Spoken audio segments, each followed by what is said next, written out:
मेरी हैसियत तो आपकी हैसियत से बहुत ही कम है। कांग्रेस में आप कह दें कि मैं दीपक चौरसिया हूँ तो 10 लोग खड़े हो जाएंगे, लेकिन आपने कहीं कह दिया गलती से कि मैं मणिशंकर हूँ तो वही 10 लोग बैठ जाएंगे। ये है मेरी हैसियत। ये ऐसा कहना आपका बड़प्पन है सर, लेकिन मैं आपसे समझना चाहता हूँ राजीव गांधी की मृत्यु हो गई है। राजीव गांधी की मृत्यु हो गई है और आज मैं उनके कब्र पर फतेहा सुना रहा हूँ।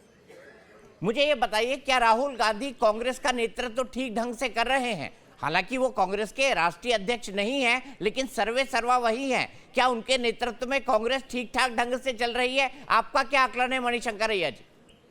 मैं कांग्रेस में कुछ भी जगह मेरी होती तो मैं आपके सवाल का जवाब दे सकता था, लेकिन जबकि मैं खुद कांग्रेस में नहीं हूँ तो मैं हूँ कौन ये बताने के लिए कि उनकी नेतृत्व सही है या नहीं। मैं नहीं जानता हूँ क्योंकि मैं कांग्रेस में नहीं हूँ।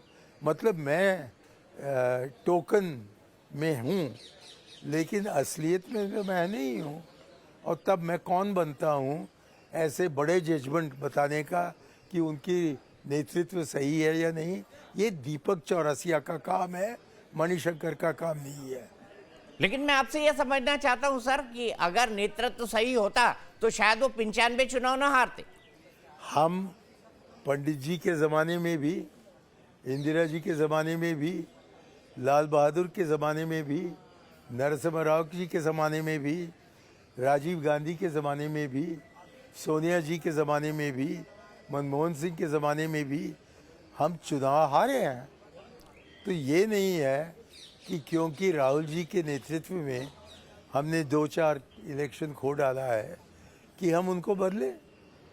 डीएनए तो कांग्रेस का ये है कि यदि गांधी हो तो तब हम एकजुट रहेंगे, गांधी परिवार न हो तो हम बिखर जाएंगे। तो इसलिए दीपक चौरसिया जैसे लोग चाहते हैं कि गांधी हटाए जाए, क्योंकि यदि वो हटाए गए तो कांग्रेस ही नहीं रहेगी।